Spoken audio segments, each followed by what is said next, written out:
لاکھ کا بیل لے لیا، یہ صرف فخر ہے، ریا ہے اور بناوٹ ہے، دکھاوا ہے۔ آپ 20 لاکھ کے بکرے خریدیں تاکہ غریبوں کو گوشت پہنچے۔ 20 لاکھ کا ایک بیل لے کے تو آپ نے کون سا سمجھداری کا، عقل مندی کا کام کیا؟ وہ کراچی مجھے لے گئے منڈی میں، تو 5-5 لاکھ کے بکرے کھڑے ہوئے، تو میں تو حیران پریشان ہو گیا، بکرے کی قیمت 5 لاکھ۔ تو وہ جو مالدار لوگ ہیں ان میں ایک مقابلہ بن گیا ہے اور ایک فخر بن گیا، جی میں 20 لاکھ دا ذبح کیتا، میں 10 لاکھ دا ذبح کیتا، ہم نے تو بھائی 50 لاکھ کا ذبح کر دیا۔ میں آپ سب بھائیوں کی منت کرتا ہوں، اللہ نے آپ کو رزق دیا ہے تو آپ بیوقوف نہ بنیں، آپ اس کو صحیح خرچ کریں۔ آپ 20 لاکھ کے جانور خریدیں، 20 لاکھ کے آپ بکرے لے لیں، 20 لاکھ کے آپ عام درجے کی گائے لے لیں، آپ بھیڑے لے لیں، آپ اونٹ لے لیں، بیل لے لیں، 20 لاکھ کے بیل لے لیں، تو کتنی بڑی قربانی ہوگی اور کتنے غریبوں تک وہ کھانا جائے گا۔ 20 لاکھ کا ایک بیل لے کر آپ نے کیا کمایا؟ کون سی نیکی کمائی آپ؟ تو اس قربانی کو شوق سے بھی کریں، اور مستحب یہ ہے کہ جس کے جو قربانی کر رہا خود ذبح کرے، یا اس کی جگہ کھڑا، وہ اس جگہ ذبح کرنے والے کے پاس کھڑا ہو۔ قربانی کے گوشت میں سے قربانی کی قیمت نہ دی جائے، قربانی کی اجرت نہ دی جائے، اجرت اس کے علاوہ دی جائے، اور اس کی کھال کا صدقہ کر دیا جائے، جہاں آپ مناسب سمجھیں وہاں آپ اس کا صدقہ کر دیں، تاکہ وہ بھی اللہ کے راستے میں خرچ ہو جائے، استعمال ہو جائے۔ نبی پاک صلی اللہ تعالیٰ علیہ وسلم قربانی کے موقع پر 2 چھترے، بکرا نہیں، بھیڑ نہیں، گائے نہیں، بھینس نہیں، 2 چھترے ذبح فرماتے تھے قربانی کے، ایک اپنی طرف سے، ایک امت کی طرف سے۔ حج کے موقع پر آپ نے 63 اونٹ ذبح کیے، 63 اونٹ، جو ایک اونٹ میں 7 آدمی ہوتے ہیں، ایک اونٹ میں 7 آدمی ہوتے ہیں، تو کچھ 441 قربانیاں آپ نے کی اپنی طرف سے، اور مالداروں کو پیغام دیا کہ قربانی خوب کرو۔ یہ بہت خوبصورت قصہ ہے اور بہت عجیب و غریب قصہ ہے کہ اللہ پر سب کچھ لگا دینا۔ ایک شخص کو اولاد کے لیے دعا مانگتے مانگتے مانگتے کچھ 60 برس گزر گئے، 65 برس گزر گئے، رب ہب لی من الصالحین، یا اللہ مجھے نیک اولاد دے دے، نیک اولاد دے دے۔ نیک اولاد میری 84 سال کی عمر میں، اللہ نے 84 سال کی عمر میں بیٹا دیا۔ بڑھاپے کی اولاد تو دل پکڑ لیتی، اور ابھی چند دن نہیں گزرے تھے کہ اللہ نے کہا جاؤ اسے چھوڑ کے آؤ۔ یہ کہاں چھوڑ کے آؤں؟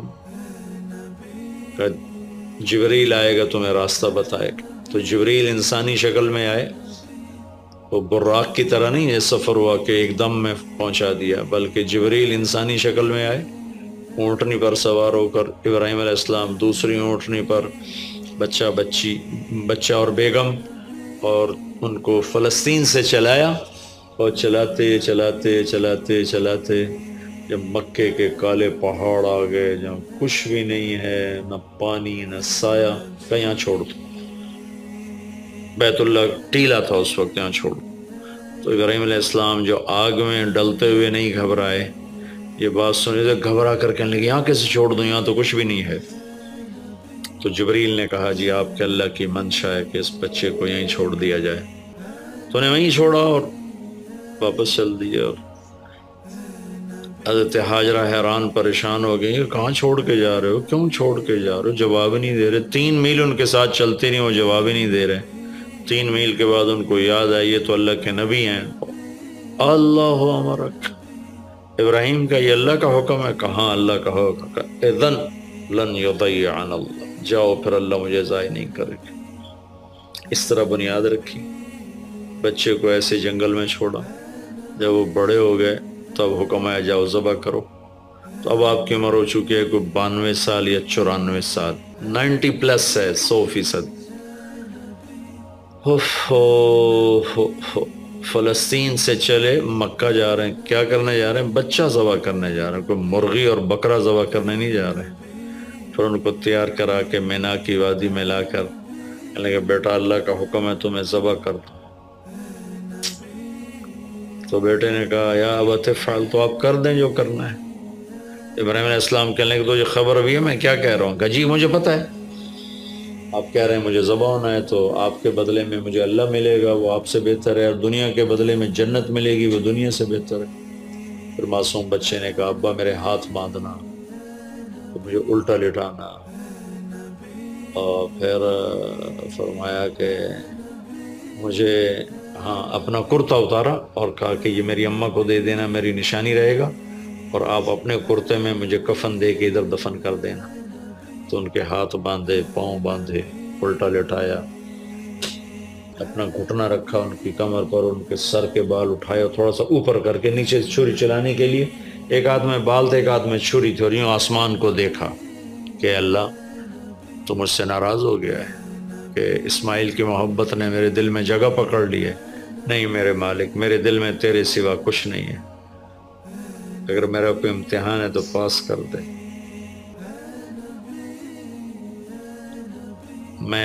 میرے دل میں تیرے سوا کچھ نہیں ہے، اور اگر تم مجھ سے ناراض ہے تو اپنی ناراضگی دور کر دو، چھری چلا دو۔ تو میرے مالک نے اسماعیل کو نکال کر چھترے کو ڈال دیا، چھترا، اور آنکھ کھلی تو آنکھوں پر پٹی تھی، کھولی تو آگے چھترا ذبح تھا۔ حج ان 10 دنوں کی سب سے بڑی عبادت ہے۔ عرفات کی ایک دن کی حاضری وہ 10 لاکھ دن کی حاضری یا 1 لاکھ دن کی عبادت کے برابر ہوتی ہے، اور عرفات کے دن کی حاضری میں اللہ تعالیٰ کا ارشاد ہوتا ہے میرے بندو آج اتنے گناہ لے کر آؤ جتنے بارش کے قطرے، جتنے درختوں کے پتے، جتنے ریت کے ذرے، جتنے گردش ایام میں جب سے ٹائم شروع ہوا ہے اس میں بننے والے دن اور رات، اور یہاں کے توبہ کرو میں سب معاف کروں گا۔ اور عرفات کے دن جتنا شیطان ذلیل ہوتا ہے اتنا کسی دن بھی ذلیل نہیں ہوتا، اور میرے محبوب صلی اللہ علیہ وسلم نے یہ دن حج کا، عرفہ کا، زور اثر کٹھی پڑھ کے پھر سارا دن شام تک کوئی 5-6 گھنٹے مسلسل دعا مانگی، اور آپ نے فرمایا کہ اس وقت میرا اللہ میرے صحابہ پہ فخر فرما رہا ہے، اور قربان جاؤں خطاب کے بیٹے پر، فرمایا اور عمر بن خطاب پہ اس وقت میرا اللہ خاص طور پہ خوش ہو رہا ہے، اور خاص طور پہ عمر بن خطاب پہ اللہ تعالیٰ فخر فرما رہا ہے۔ تو ان 10 دنوں میں جسے اللہ حج میسر فرما دے تو اس سے بڑی عبادت کوئی نہیں۔ حج میسر نہیں ہے تو پھر ان 10 دنوں میں نومی کا روزہ رکھنا، ان 10 دنوں میں روزے رکھنا، اس میں نوافل کی کثرت، صدقے کی کثرت، پھر قربانی، یہ سارے اعمال ان 10 دنوں میں انتہائی محبوب ہیں۔ جنہیں اللہ سعادت دے دے حج کی، بار بار جائیں، تابعوا بین الحج والعمرہ، حج عمرہ آگے پیچھے کرو، آگے پیچھے کرو۔ ایک بہت بڑا طبقہ ہے جو یہ کہتا ہے کہ ایک دفعہ فرض ہے اس کے بعد کوئی ضروری نہیں۔ میں کب کہتا ہوں کہ ضروری ہے؟ ضروری نہیں ہے، لیکن ضروری کا مطلب فرض نہیں ہے، لیکن اللہ اس کے رسول کو پسند ہے کہ اس کے گھر بار بار آیا جائے، بار بار حاضری دی جائے۔ اللہ کے نبی کو تو آخر عمر میں جا کے موقع ملا، اس کے بعد آپ دنیا سے تشریف لے گئے۔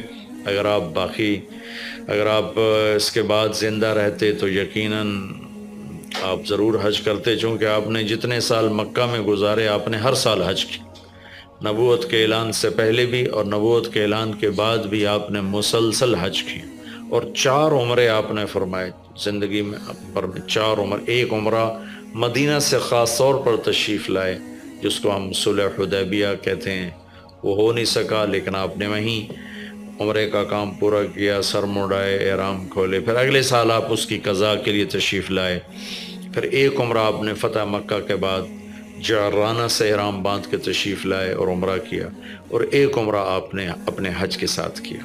صدیقی دور میں پہلا سال جنگوں میں گزر گیا، دوسرے سال صدیق اکبر اپنے پورے ساتھیوں کے ساتھ حج پہ تشریف لائے، فاروقی دور میں عمر بن خطاب رضی اللہ تعالیٰ 10 سال حکومت کی، 10 سال حج کیا، ہر سال حج پہ تشریف لائے۔ عثمان رضی اللہ تعالیٰ عنہ نے اپنی خلافت کے دور میں جب تک امن رہا ہر سال حج کرتے رہے، جب فساد شروع ہوا تو آپ رکے، اس میں شہید ہو گئے۔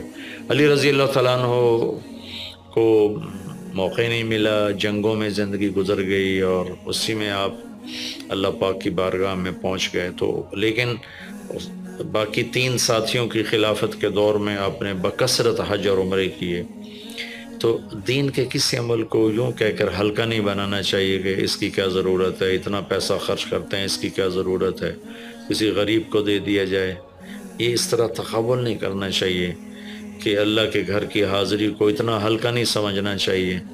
میرا اللہ بلائے تو بار بار جانا چاہیے، اور جس کو اللہ توفیق دے عمرے پہ جائے، حج پہ جائے۔ ہاں، غریبوں پر بھی خرچ کرے، اپنے رشتہ داروں پر خرچ کرے، ضرورت مندوں پر خرچ کرے، لیکن اللہ کے فضل سے امید ہے جو اس طرح اللہ کے گھر جانے پر خرچ کرتے ہیں تو اپنے اللہ کے فضل سے غریبوں پر بھی خرچ کرتے ہیں۔